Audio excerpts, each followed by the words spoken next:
Hi, Andy. Okay, Hi. it's really nice to see you. Sorry, I wasn't online for 2 weeks, but I saw you had a very nice conversation with Andrew. Yeah. Okay. Yeah. So are we doing a recording this morning? Yeah, we are. Well, yeah, Okay. right. So it's your morning. It's 7 p.m. here. What time is Okay. it in Chicago? I'm in Chicago. That's right. Okay, cool. Well, you saw the list of questions, right? Yes, I have. I put them in here, I think. Let them be, but I really hope that there will be some more space to talk not only about those questions. Yeah. Let me, I usually put it in the invite. If you can find, I can send you the link. But Maybe. Would you or if you mind? want, I'm sorry. Yeah, that yeah, would be great. Although no I worries. didn't get an email from you.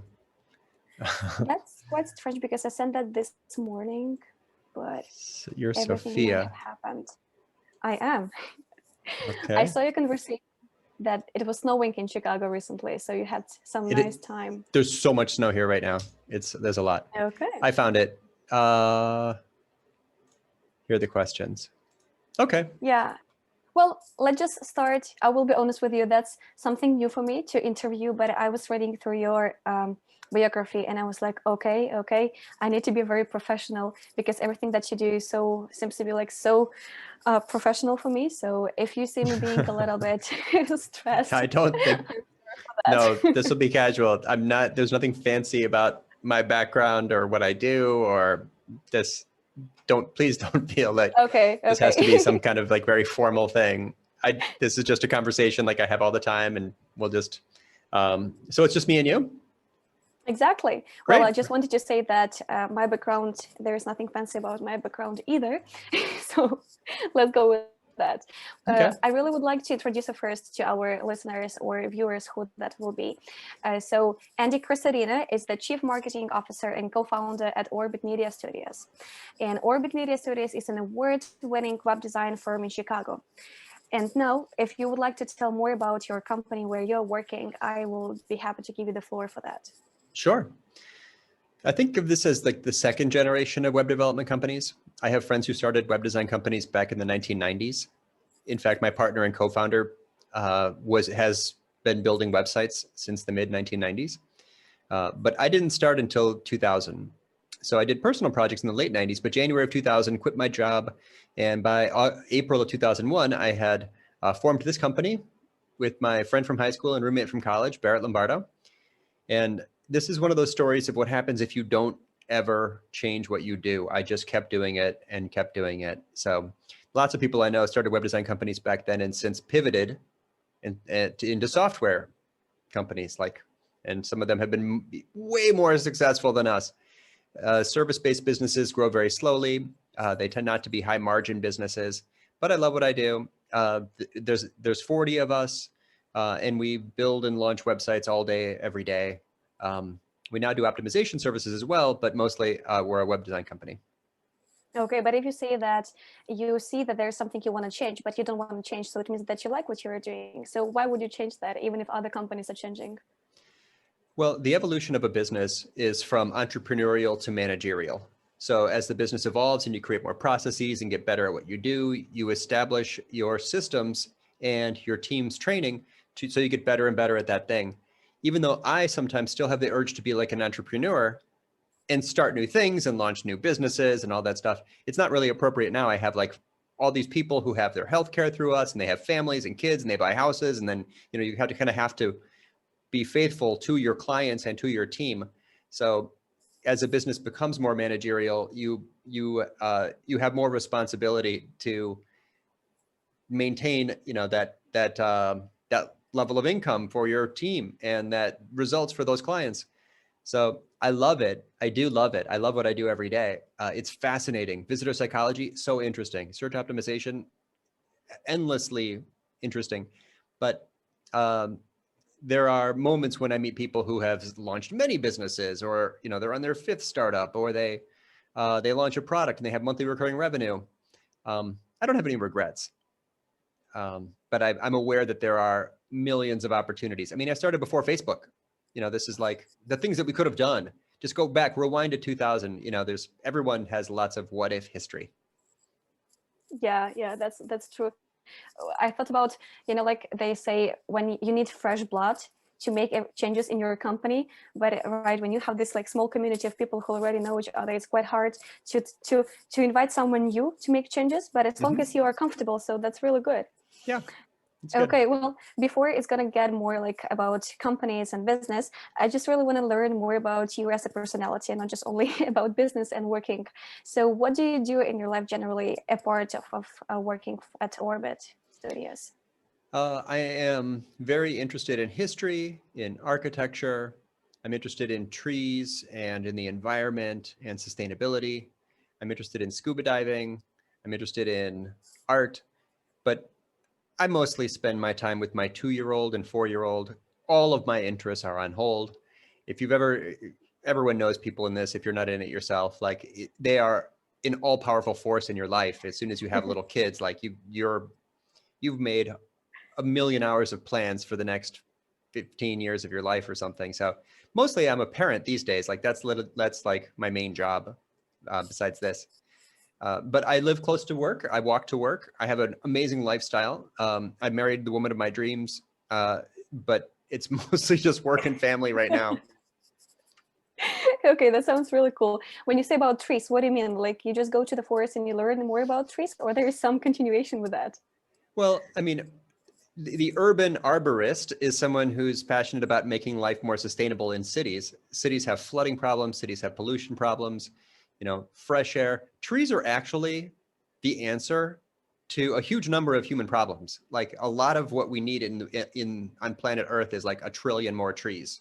Like we're not doing that as a species, but we have a symbiotic relationship with plants, and we are deforesting this planet like as fast as we can. So if you have kids, or if you have any sense of like the bigger perspective of like where are we going to be in 100 years, like you probably will soon be thinking about trees, because there is no future for life on Earth without lots and lots of trees. Yeah, that's right. Have you, or like how many trees have you planted if you have? 8. 8. My Okay. goal is to plant 1,000 trees before I die. I've planted 8 trees, but these are like city trees. Like you can't plant a tiny sapling in a city. Like you have to, It's gonna be there's rules strange. about the size of the tree. So these are like kind of expensive to go to a nursery and like have an expert like come plant a tree but I've run out of places to plant trees personally. So I'm part of a volunteer program where you can go with the park district to plant trees in parks. Yeah. Or I saw also people sometimes they plant trees on the roofs of their houses. That might be also a nice idea. Or I don't know whether you've heard such a thing. We in Ukraine we say that you as a person you have to have a family, like you have to raise a kid, you have to build a house, and you have to plant a tree. So it seems like you have already completed your life mission. Well, we need to plant more than one, but there's a Chinese saying that says the best time to plant a tree is 20 years ago. The second best time to plant a tree is today. Exactly. Okay, that's quite interesting how we just switched to this urbanization. Cool. Well, about trees. If we go back to this professional background, what are the projects that you're working on right now at the company? Well, as a company, we're building an optimization service. So we've done more than 1,000 websites over the years for all these different companies. And many of them ask us to stay involved with their sites. And we never really did have a service to offer that ongoing improvement, writing new pages, doing analytics, looking for opportunities, tweaking keyword targeting, all of these related things. So one of the things we're doing now is building up that service. I have a director of digital strategy. She is amazing, and she's leading that effort. On the marketing side, so there's that. Plus there's 30 websites being built by designers and programmers and project managers. So that's always happening. On the marketing side, this is the year that we're rewriting the book. I wrote a book about digital marketing, and it needs to be updated every couple of years. We've turned in COVID era, of course, we can't do our live event. We have a live event that we did every month for 10 years, and we can't do that anymore. So now we made it virtual. And because it's virtual, it's easy to do more often. So we do it every 2 weeks now. Getting great speakers for that and teaching that. I give an average of maybe 100 presentations a year at conferences and virtual events and webinars. And so right now we're making decisions about whether to have our annual conference, how to program our biweekly event, what kind of research we're doing now, so that we'll have good topics to publish about later. Our content marketing is very focused on research. and conducting original studies. So these are some of my main focuses, just as the brand side marketer for my own business. But I'm also constantly looking at analytics accounts for friends and for clients, and doing sort of consulting work in a way for past clients and for friends and anyone who reaches out. Okay, okay. I see. You said about the events that you run every 2 weeks right now. Can you share more about that? Because now I see that a lot of people have those online events, but it's quite strange because I remember that in the beginning of the pandemic, I was running some online events and I was expecting for people to be even more energetic than it would be a live event, but people would be so lazy to attend those events. And I don't know why. Can you share your experience between how people would attend before the pandemic and right now? Sure. Live physical events, you have the limitation of space. So we maxed out that event. It would sell out every month, 30 people. That's the most. They have the Okay. benefit of networking. So you order food and we serve wine, and people spend a half hour or an hour before the event, and usually half hour, an hour after the event, getting to know each other, making friends, networking. So virtual events, networking is a bigger challenge. The timing difference is huge, because if you don't have that pre and post networking opportunity, I can do back-to-back webinars, and our biweekly event now will start today at 5 p.m. and end at 6 o'clock sharp, and I'll go home. I'll be home by 6:15. The live events tend to have far lower energy unless the speakers are expert at maintaining high energy levels and adding joke slides and videos and having fun and like inviting other people and making it interactive. You've got to work harder at that or it sucks. Live events have the benefit of, actually virtual events are better for Q&A. Live events, Q&A, it's kind of uncomfortable, right? Like people around you, you kind of feel awkward. You got to raise your hand. At a conference, someone's got to bring you a microphone. You know how awkward that is to sit in a room of 100 people and wait for someone to carry a microphone to you? It's terrible. Like your heart is pounding. Like, what if it's a dumb question?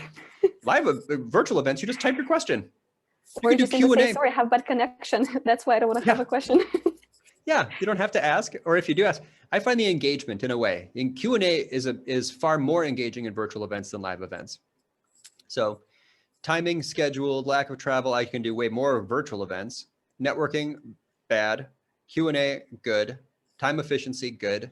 It's just very different.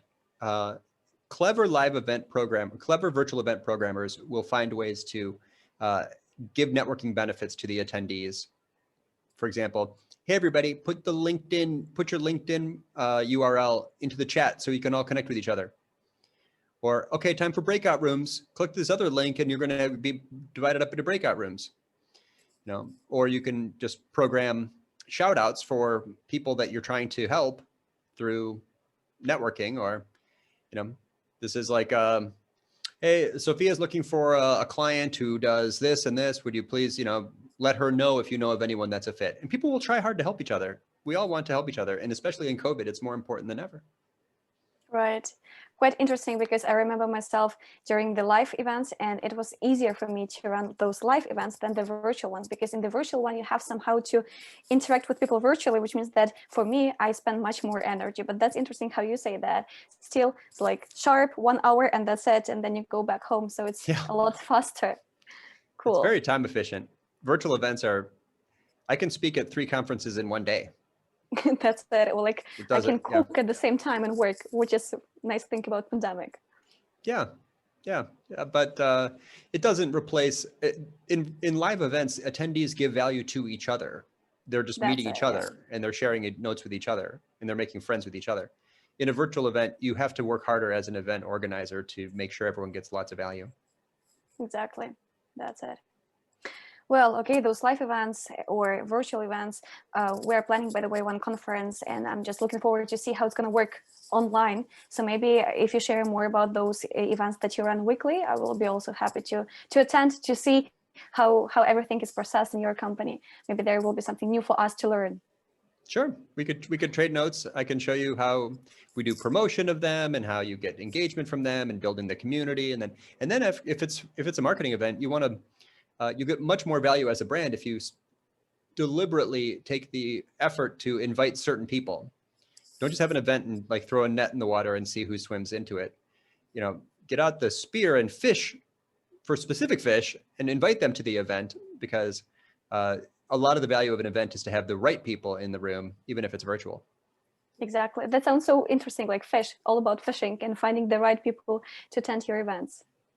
Yeah, fishing, SEO is a net, account-based marketing is a spear, right? Wow. These are different ways to, SEO catches whoever happens to search. Spear fishing and fishing with a net, these are very, very different. Smart marketers have perfect marketing sales alignment, and they know who their A-list clients are, and they don't wait for those fish to swim into the net. They're proactively networking, reaching out, following up, contacting, looking for introductions, and then using content to open the door with those ideal prospects. Exactly. Beautiful, beautiful phrase. I don't know, maybe for the next book that you write. Sure, sounds good. Well, Andy, I saw a phrase that you said that web design is a test of empathy. Was that you? Yeah, I've said that earlier today. Yeah. Could you more like elaborate on that? How exactly it works for your company? Not just that you are a group of 40 people that run, that each one is responsible for something, but more like practically, what do you mean by empathy in your sphere? Sure. So later today, you're going to visit it tonight for you. It's late. You probably happen anyway. You're going to visit a website. You're going to land on that page, and your mind is going to do some very consistent, predictable things. You're going to ask yourself, am I in the right place? And then you're going to ask yourself, does this site now have the information I need?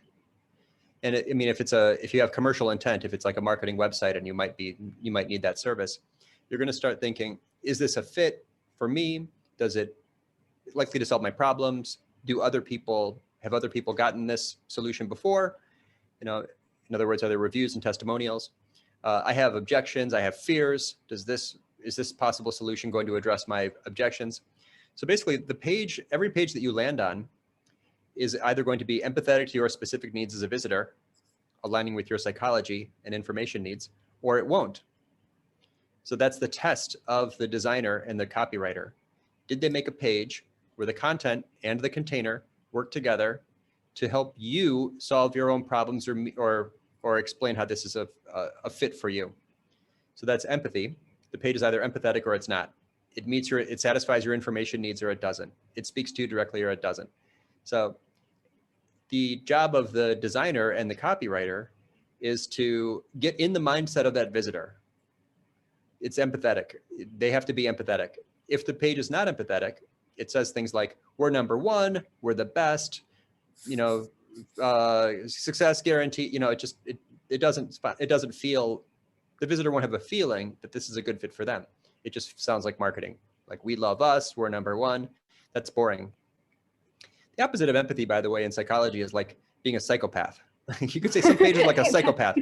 What's wrong with psychopaths? They lack empathy. That's the problem with most web pages. It's like they're psychopathic. A great page is empathetic, and the visitor sees themselves in the page.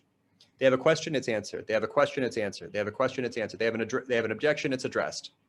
And in the middle there, they see evidence that the claims are legit. So that's the job of the web page, the designer, the conversion copywriter, is to build pages that satisfy visitors' information needs, building their education and clarity and trust till they get to the point where they're ready to take action. They click on a call to action. A lead is born. Okay, well, let's get more practical. I mean, how do you check that the page is empathetic? Because, when you are doing something, for you, it seems to be the best, but then you have to have this kind of like bridge to check whether everything that you have just done is really empathetic. Do you have a team of, I don't know, psychologists or those, I don't know, who else, who would check that your page is really empathetic? How do you do that? Yeah, so every website project begins with interviews of the client or of the client's clients. And you ask a bunch of questions to understand the audience. So let's say you're my client, and and you're offering whatever service. Let's say I want to plant trees. I want to have. Okay, perfect. Okay, so you're an arborist. You're in a city. You want to sell more trees. You want to get hired. It's like $400 to have you come plant a tree, and you want to plant lots of them. You're only going to make a living if you sell lots of these tree planting services. So I'm building a website for you. So I'm going to ask you, tell me about your prospect, your client. What's happening in their life that made them want a new tree? You could say, well, some people, there was a storm, the old tree blew down. Other people, they bought a new house and they want to plant a new tree. Okay, very helpful. So how many trees have you planted in your life? Oh, I've planted 600 trees. Great. Okay. The person who might buy this tree, what do they really, what is the feeling that they want to have? What are they hoping for? Oh, they want beautiful summer flowers and they want color in the fall. Okay. Why wouldn't someone buy a tree from you? Well, you can actually get free trees. If you call the park district, they'll come plant you a tree, but you don't get to control what kind of tree it is. It might not blossom in the spring or have color in the fall. Okay. So, so I basically start to get all these answers from you. So your visitors, what do they care most about? Well, they want something that's done that, they're worried it's going to die right away. They tried it before and then the tree died. Okay, what else do they worry about?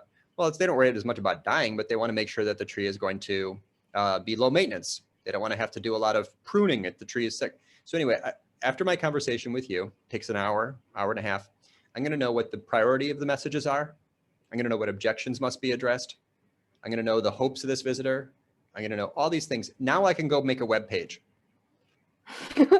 I cannot make the web page until I get this information from you, because I don't know what questions to answer, what objections to address, and what the priority of those messages are. Wow. Okay. So maybe in the beginning, when I ask about your hobbies, you could also add psychology, right? Not only art and trees, because you have to really feel your customer. Or specifically when the customer comes and they tell you that I want this and this, but then there is no connection between these 2 points. What do you do in that case? Or like, what are the challenges that you have faced with when you have been talking to your clients? Well, this is actually a really interesting question, because in the end, as a service provider, you have to understand the psychology of the client. Why would the client approve this? How can I convince them that this is important? Some people just say, I don't want any words on my website. Just show a bunch of beautiful trees. People don't like to scroll. Make me a very short page. Or the most important thing is just to say that I am number one, that I am an expert. It's like, okay, I could make a page that's all pictures. It won't sell. I could make a page with few words. It won't sell. I could make a page that says you think you are great, but it won't sell. How can I convince you of that? Well, if you're a very self-centered person who just wants to see, I might be able to do that by telling you stories. I might be able to convince you by showing you data. I have to know how you make decisions as a client. If I'm going to persuade you to approve the page that I'm making for you by using sales techniques, basically to get you to approve the work I'm doing. So there's another layer for the service provider to read the client and to get the client to approve what's right for them. So like executives sometimes like, oh, we don't care about SEO. Let me show you something. You're being outranked by all your competitors. Oh, wait, SEO is important. How did I convince you? I made you afraid of missing out. So you have to use psychological tricks to convince clients to do the right thing. It's weird. Weird and hard, but really like working. But have you ever tried just to follow the requests of your customers without trying to convince them? Just simply putting what their decisions, their wishes into the website. Have you ever done it before? We charge like $70,000 for websites. The smallest, fastest, cheapest sites we do are like $35,000 and $40,000. The only reason why someone pays that much money to build a website is because they want a strategic approach. They're actually looking for a result. People who just want to have a website, in other words, the only goal of the project is to have a new website. They're not trying to generate leads. They're not trying to convert visitors. They're not trying to rank in search engines. They don't care about the quality of the mousetrap or the cheese. Those people shouldn't hire us, and we would not let them hire us. We would only, our entire value proposition is that this site is going to make you tons and tons of money, and they do. Why would you pay, right? The results will be huge. Your business will grow. Trust me, that you're going to have way, way more business next year. You're going to have to be planting a lot of trees. You're going to need a new truck and some more employees, because we're going to grow your business, because I know exactly how to help you rank and convert visitors. It's so effective. I'm convinced. Unfortunately, I don't have that sum of money right now before building your website, but I really feel convinced. Oh, that's really cool. Do you have some supportive team that would somehow track whether the website is working, or like you have just delivered the website and that's it? How do you maintain the communication with the customers after that? It's automatic. Every process involves analytics. So you check analytics prior to launch to confirm that you're preserving all the value that they currently have. You're checking all their current rankings to make sure that you don't build a site that has less traffic than the prior site. Post-launch, you're waiting for data to build up, and then you're going and reviewing analytics with them together. You're not playing a sport unless you're watching the scoreboard. So people that do marketing but do not do analytics are actually not professional. They're like amateur athletes. I don't know how you play the game without data, without the scoreboard. You don't justify, I have to prove ROI on every project. I must show the client that they have greater results than the prior site, that the investment was worth it. And the only way to do that is with analytics. Numbers are really important. I remember when I first started working with the numbers, I felt everything felt so strange, because I was the one who would just say, well, we just did it, or like, we're just gonna do it, and that's it, without numbers. And then people would tell me, no, you really need numbers to understand what is your strategy, how you're moving, are you growing or not? Because it's not only about your how to call it, the feeling that you're doing what you're doing is correct. You do really need analytics. It's every idea that every marketer has is in fact just a hypothesis, a testable hypothesis. Every action you take in marketing should have a measurable impact, or why would you do it? It's weird that people do marketing without, they'll just like have an idea, they'll do something, and then they'll just do something else. Like they don't know. They didn't look for data to support their hypothesis prior to taking action, and they didn't confirm that the action had an impact afterwards. It's crazy how much money is wasted, how many hours are wasted. I had a client whose goal was to website traffic, and they spent 3 months, 40 hours every month in Instagram. And then they asked me, like, how did we do? You did nothing. You did not meet the goal at all. Instagram did not drive any traffic for you. Oh, really? No, why would it have? Did you think it would? Yeah, we thought it would. What made you think that? Was that oh, it was your hypothesis, and it was just an idea, and you actually never achieved the result you were looking for, and you waited way too long to go look at the results. Yeah, it's not only are numbers important, it is the point of digital marketing, is to achieve a result, right? It's too expensive and time consuming to just do for fun. Yeah, I don't know. especially when life is not eternal. But you were saying that, and it really sounds so professional right now. When you have been starting before, like in the very beginning, have you already used analytics, or like, was there some period in your professional career when you also decided just to have this hypothesis about something without checking the numbers? Well, it was the very first website we launched in 2000, I knew that the client started asking me questions, and I knew that I needed data to show results. So I've been using analytics since before Google Analytics, back when we spelled analytics with a lowercase a, because it was a category of products. I used Urchin, which Google acquired and evolved into Google Analytics. So I've used the precursor tools. I really got much more into it after reading books and seeing Avinash Kaushik and going to conferences and learning and seeing just how the industry evolved and how testable everything is and how valuable the data is. And then to differentiate a business, seriously, how do you get someone to pay like $50,000 or $100,000 to do something? Nobody would do that for their health or for fun or for, pure interest. So the people who are serious about playing the game are all using the scoreboard, and being better at tracking results gives you a natural advantage at both getting better results and just persuading people of your value. Sounds really good. But have you, like, if it's possible to share the failures that you might have faced while working at Orbit Media Studios, maybe something connected to analytics or not? Sure. I made huge mistakes. I had a bad business partner. It cost us a fortune to buy the person out. That was regrettable. Did not go well. I've had ideas for content that failed completely, where I invested 50 hours in a piece of content and then realized like it was not ever going to perform at all. I can check the results and see like, oh, that totally missed. That didn't work out. We've had bad hires. We've had failed formats. We've done I've bombed on stage at big conferences where I gave a presentation that nobody liked, got super low reviews. So everything, actually, by the way, being a presenter also has its own analytics. It's called speaker feedback data. And every attendee fills out or a percentage of attendees fill out speaker feedback data, and you get that, you know how well you did. We are all judged every day. The benefit of being a marketer or a speaker is that you get the data. A lot of people are judged and never get to see, the actual feedback from the people who they're working with. When you get this feedback, does it somehow affect your personality, or you learn how to separate that this is you, Andy, being like normal person, and this is you, Andy, working for the company? How do you manage to separate this feedback, or do you take it personally? I don't think anybody can separate it completely, because it's a reflection on yourself. So I think that anybody who gets negative feedback feels it. I mean, unless you're a psychopath, which we said those people have no feelings. I mean, everyone feels it. So the important part is to just remember that that was not the final grade. That wasn't the end.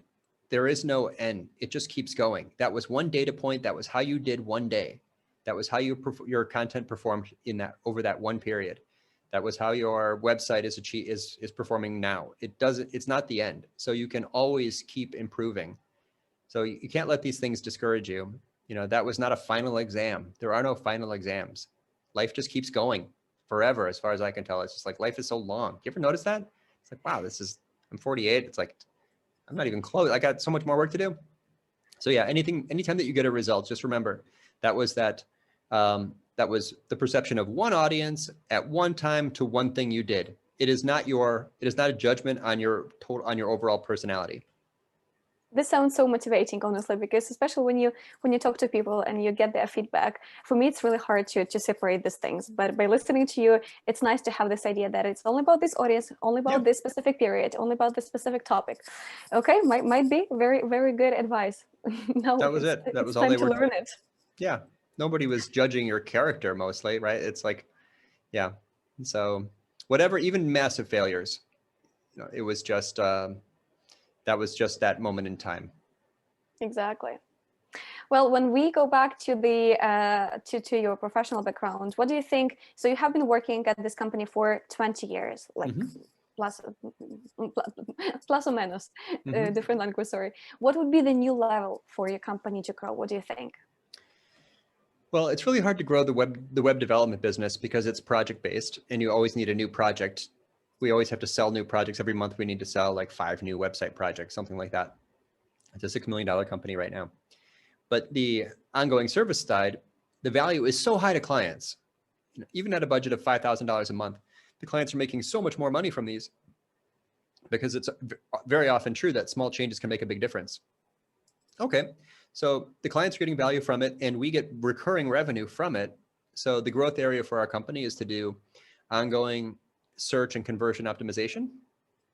We're not biased. We don't care what gets better results. We might work on the cheese. We might work on the mousetrap. We're just going to look at analytics and see what the best opportunities are.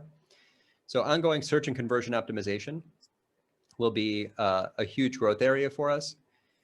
So recruiting is really important. Establishing processes is really important. Building that culture, filling the pipeline is really important. But it's actually, we have a big natural advantage because we have all these current clients. We host 400 websites. We've built more than 1,000 websites. We have tons of current, and we're really only considering current clients, people for whom we built their website, as we grow that business. Okay. Is that something, maybe the past year, especially when we got into this pandemic, has it somehow changed the views on how you would like to grow strategically in the future? Or yeah, it has. Hiring, it has. I've always had a bias toward community and having everyone close by, and we do live events. So I like to have people, everyone. I've had lots of employees who've moved to the neighborhood to be close to the office. People really like working together. We have lots of like internal events. It's taco day. It's ice cream day. Like, people get together all the time. We eat big meals together. But now it's like everyone's totally virtual. Amanda moved to Colorado. Laurel moved to Ohio. Someone moved to Florida. Like, wow, we're all still productive. We're all still pretty happy. If I need to find talent for a new role, I don't care where they are. I'm just going to, we're just going to try to find the best people. It's nice if people are close by, but it clearly makes no difference. Yeah, I also see that right now. It's really nice. In the beginning, it was hard to work just like on distance, to work remotely. But right now, it's getting even in such a way that for me, work is not something that would keep me in some place, but it's easier for me to work even remotely. But still, if there is a big value in the company that I want to work for, why would I care where I stay? It's Yeah. most important just to stay connected online. Mm-hmm. What do you think? Which trends in terms of marketing, which marketing trends might be remaining in the upcoming years, and which ones would be changing? Maybe you can say that from your experience. Well, the trend toward lower click-through rates in SEO, in search, will continue. Google is keeping Wall Street happy by making more money, and to do so, they keep more of their traffic on their site.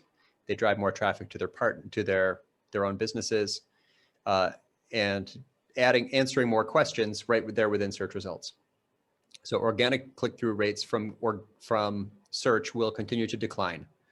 So for a lot of websites, that's just going to mean less traffic. I'm sorry, but the pie is shrinking in terms of like the amount of traffic coming from search to people's websites. Social, I find, is actually changing right now. It's kind of interesting the way that we saw TikTok last year and now Clubhouse this year. I'm getting all these invitations. I don't have an iPhone, so I can't even sign up, but everyone's talking about Clubhouse. I think that there's room for disruption in social media, and that there will be a proliferation of social networks more than there has been. So look for groups of people to find each other in communities, places like Slack, places like Clubhouse, where the most interesting parts of social media are kind of happening within private groups. I expect that to continue. Mostly, I mean, some of the stuff that just hasn't changed is just building a brand, staying top of mind, winning at word of mouth, referrals. So to do that, it's just like stay in front, upgrade to high touch formats like video, like conferences, like webinars, like live events, and just stay as active as you can. Well, we'll see what's going to be. But when you said about branding, I don't know whether you have watched the Soul. Have you watched the Soul cartoon? I loved it. It's so interesting, and I just watched it today. And there was a phrase when the soul was up in the air, or like in this virtual world. Those personalities said that it's important for you right now to work on your branding. And this is so interesting how branding in terms of marketing gets into branding in terms of personal life. And now you also say about branding trends. So we'll see how it's going to be in the upcoming years. Yeah. Well, everyone, that idea, so there's personal brand, which maybe, I mean, I don't know if it transcends our physical bodies like Personality and Soul, that movie was so charming. But personal branding, you should have a clear statement in your mind. What do you want to be known for? What do you want to be relevant for? There's lots of times where I'm trying to say thank you to someone and I go to LinkedIn to endorse them for their top skills. Yesterday, this woman had like Microsoft Office as her top skill. She's an expert event organizer. I don't want to endorse her for Microsoft Office. So look at your LinkedIn profile and ask if it aligns with your vision for your personal brand going forward. Search for your name, look at the search results, ask yourself if that aligns with your vision for your personal brand going forward. This transcends the marketing for the company you work at. Every listener, every attendee needs to pay some attention to how they look in search and in social, because that's going to just determine to a great extent their future opportunities. It's really hard to find your brand, I believe, specifically right now when there are so many things around and you try to understand who you are and what you want to endorse yourself for or endorse other people for. But right, it's only about looking for your passion, or not only passion, but maybe opening your talents. Yeah, I'm really interested in your book. Sorry, just like for interrupting, because I saw some articles about that, and that's interesting for me to see how you decided to combine like the marketing experience, and then you added this word chemistry, and it became like content chemistry, and it's much more than just like creating a post and attracting people's attention. It's a lot deeper, and from everything that I hear from you, it's really a very interesting road and how you came from just marketing, which might seem to be so just marketing, but now it's growing so much that it's getting to content chemistry. Could you share more about your book and how you got inspired and what it's about? Sure. Well, there was a metaphor I used long ago in an article about all the different types of content there are, different formats you can publish.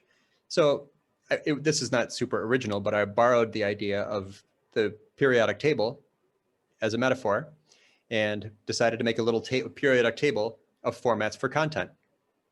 White paper, case study, webinar, blog post, social post, all these things. I put them on a little periodic table.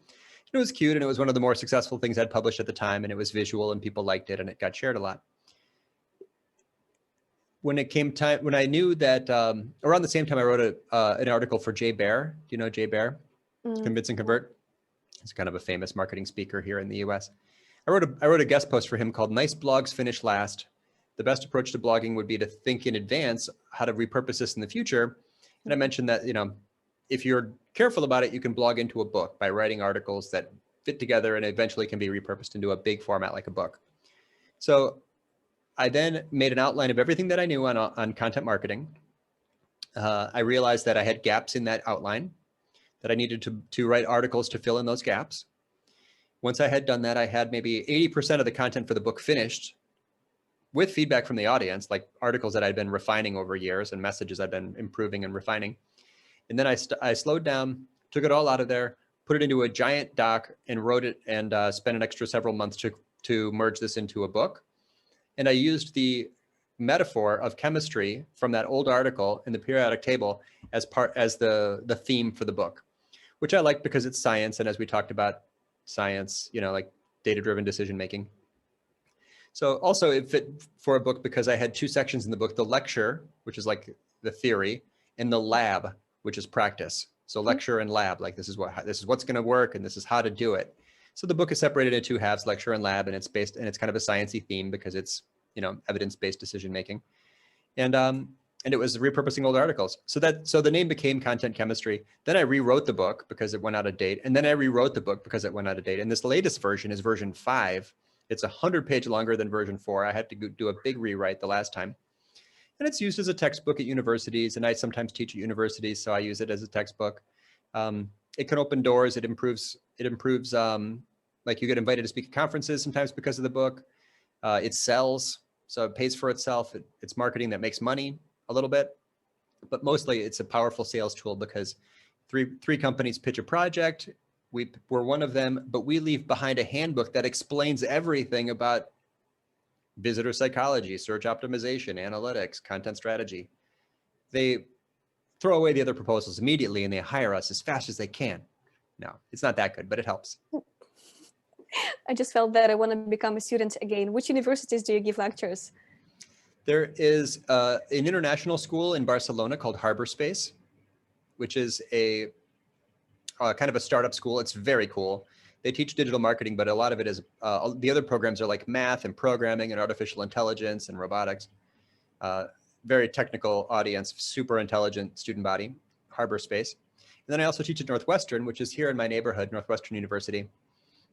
Old school, I don't know, 150-year-old school, kind of a prestigious American university where I teach a class every summer. Okay. Well, I believe Barcelona will be closer to me, but it's really interesting. What do you do with, what have you done with the 4 previous formats of your book that you had to rewrite? Where are they? They're just on a shelf. I have copies from them still, but if someone has a copy of the older book when the new one comes out and they contact me, I will just send them a new copy, the updated version.